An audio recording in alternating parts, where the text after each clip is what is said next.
We were very happy to get the chance to interview independent research group leader and rising star in robotics, Georgia Chalvatzaki, on her passion for robotics and her career so far, including working with her Tiago robot in her iROSA lab.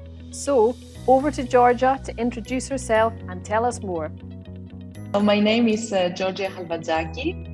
I hold a PhD in electrical and computer engineering, in particular in the field of robotics and automation.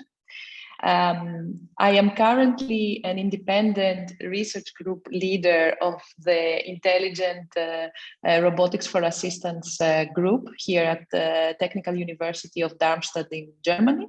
So I studied electrical engineering in the National Technical University of Athens, where I continued for my PhD with on the topic of assistive robotics in the Intelligent Robotics and Automation lab there.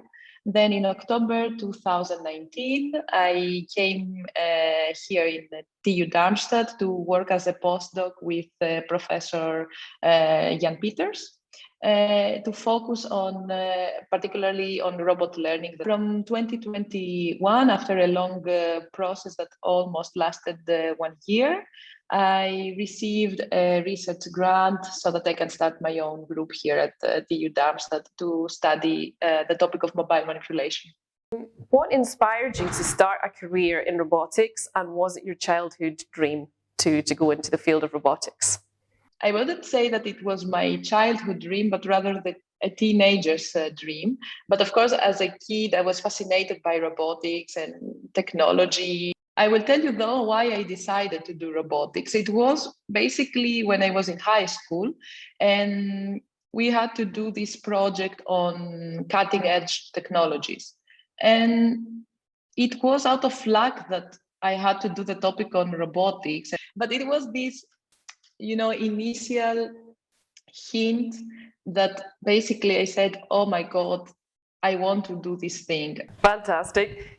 Very interesting. I think amazing to know from a young age, to decide on a path and to know, to have an idea and then to find out more about it and follow it.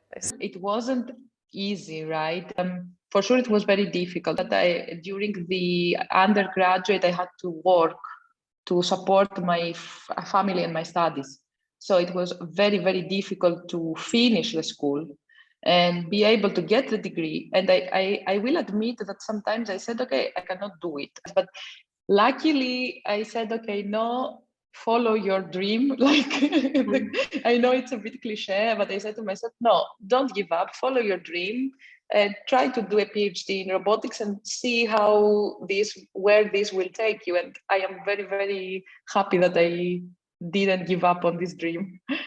You were recently awarded the Emmy Noether Programme of the German Research Foundation. And how will this award help your research plans? Yes, indeed. So the research award I received, the Emmy Noether grant, is, let's say, one of the most important grants that a young researcher can receive from the German Research Foundation in order to conduct original research work and to enable you to become independent. This means to start setting your own research directions as a research group leader. And this can lead you to the direction of a professorship, hopefully in the long run.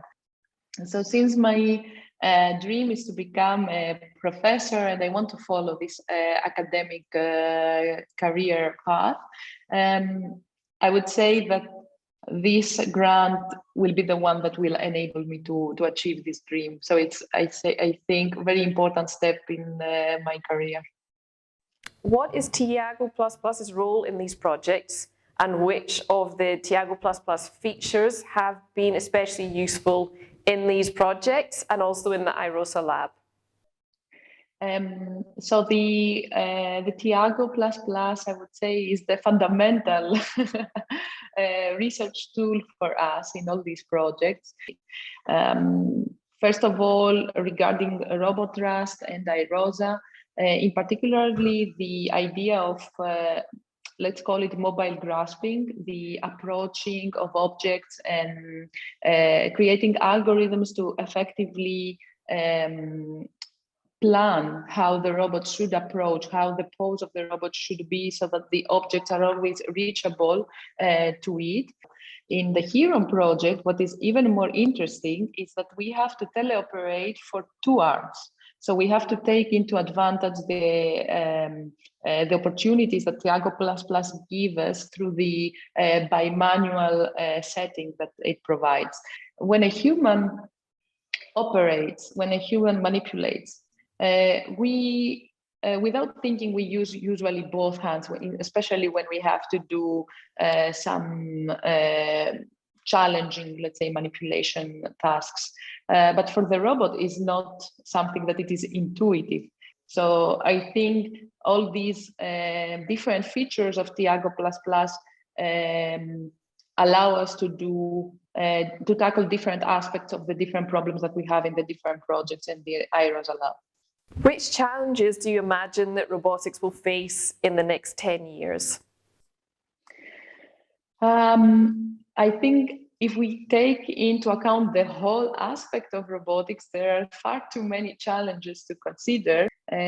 One important aspect that we need to conquer is the coupling of perception with robotics, embodied perception, as we call it, the way that a robot perceives the world as also a human perceives the world through their eyes and through their hands, through all their senses, try to understand how the world changes, build models of the world, and then plan on how to act.